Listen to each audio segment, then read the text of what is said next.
हर भारतीयों को गर्व का एहसास करवाने वाला पल है।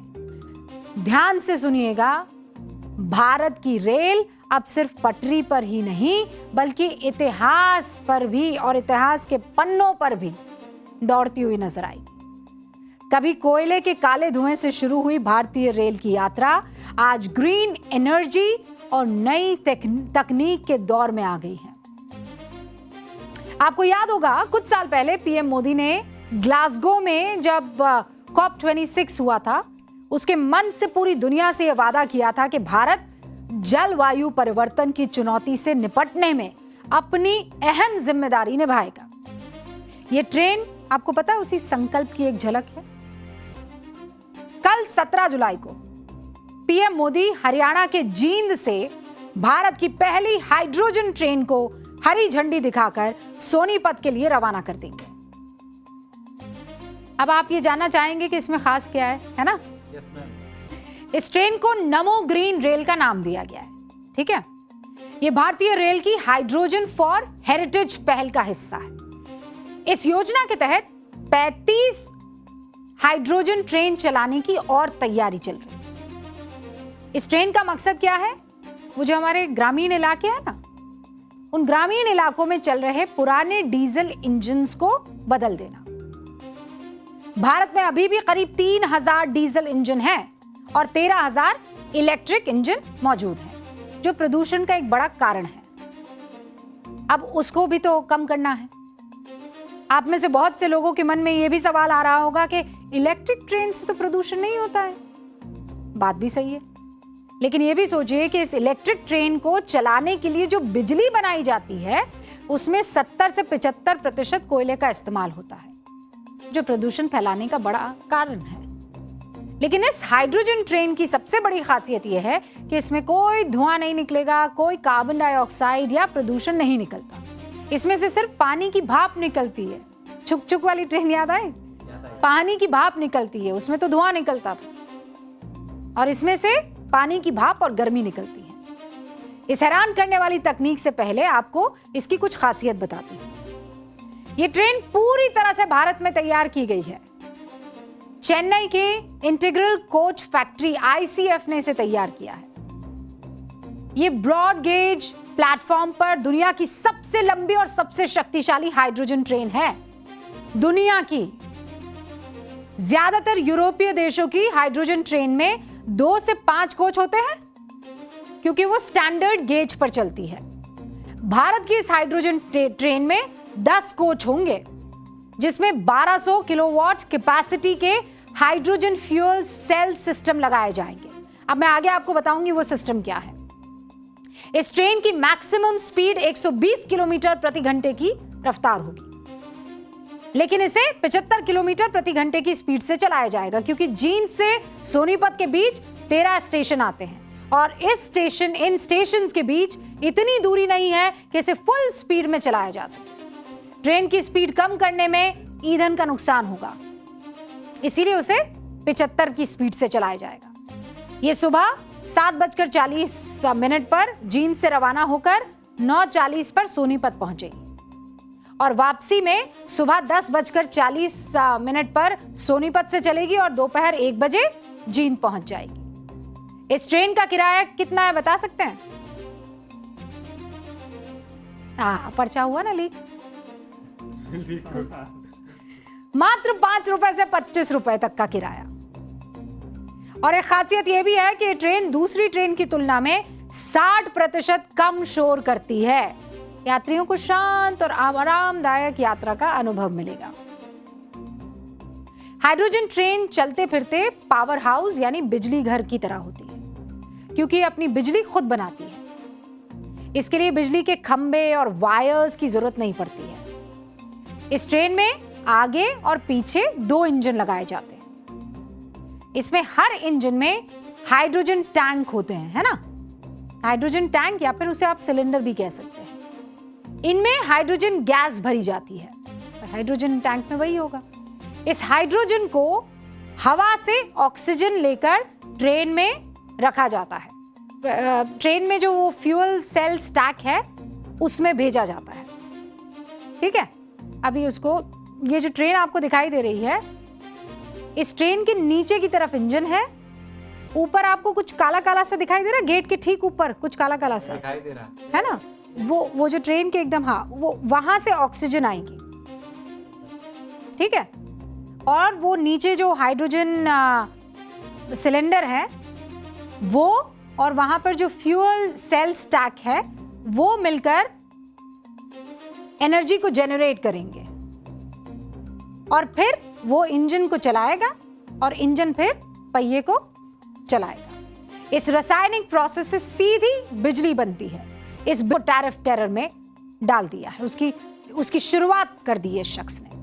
2 दिन पहले यानी 14 जुलाई को अमेरिकी संसद में सैंक्शनिंग रशिया एक्ट ऑफ 2026 नाम के एक नए विधेयक को पेश किया गया। इस विधेयक के नाम से ही साफ है कि रूस पर बैन लगाने से जुड़ा हुआ बिल है, लेकिन इस बिल के लपेटे में भारत भी है। इसीलिए आज आपको यह खबर बहुत ध्यान से सुननी चाहिए। इस बिल में भारत समेत 5 देशों पर 100% टैरिफ लगाने का प्रस्ताव है। कितना? 100%। अगर यह विधेयक पास हो जाता है तो इस बार अमेरिका का सुप्रीम कोर्ट भी ट्रंप को रोक नहीं पाएगा। इस बिल में भारत, चीन, स्लोवाकिया, हंगरी, अजरबैजान पर 100% टैरिफ लगाने का प्रस्ताव रख रहा है। संसद से विधेयक के पास होते ही ट्रंप को रूसी तेल और गैस खरीदने वाले देशों पर 100% टैरिफ लगाने का कानूनी अधिकार मिल जाएगा।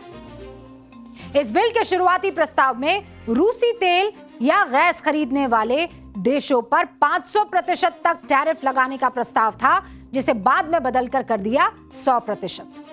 अगर यह बिल पास हो गया तो डोनाल्ड ट्रंप की ताकत और बढ़ जाएगी। फिर वो मनमर्जी से किसी भी देश पर टैरिफ लगा सकते हैं या टैरिफ में छूट दे सकते हैं, उनकी इच्छा और मूड पर निर्भर। इस बिल को रिपब्लिकन और डेमोक्रेट दोनों दलों का समर्थन मिल रहा है।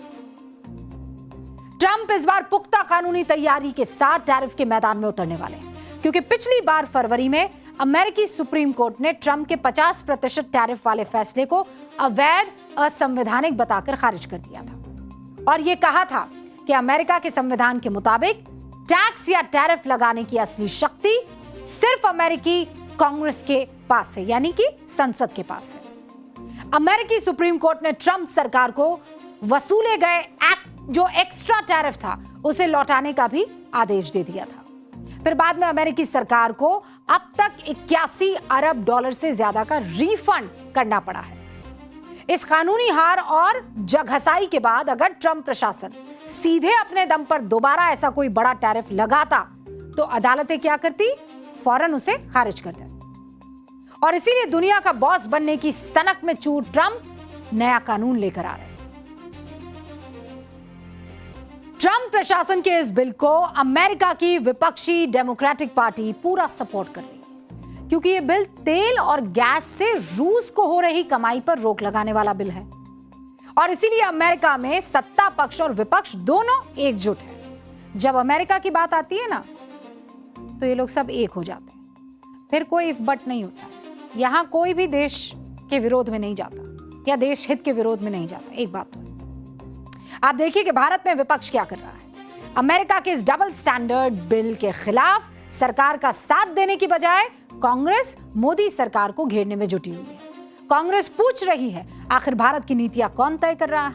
Question mark. अमेरिका लगातार भारत को निशाना बना रहा है, लेकिन मोदी जी तो पूरी तरह से सरेंडर कर चुके हैं। कोई बड़ी बात होगी जिसके लिए ब्लैकमेल किया जा रहा है, ऐसी बातें कही जा रही हैं। चले थे विश्व गुरु बनने, ऐसी बातें कही जा रही हैं। कांग्रेस की ये बात आपके गले नहीं उतर रही होगी, किसी भी शख्स के गले नहीं उतरी, क्योंकि जब विश्व गुरु बनने की बात होती है ना तो हम भारत की बात करते हैं, किसी एक शख्स की बात नहीं करते, किसी एक प्रधानमंत्री की बात नहीं होती, किसी एक पार्टी की बात नहीं होती है, देश की बात होती है। तो क्या कांग्रेस अपने ही देश का मजाक उड़ा रही है?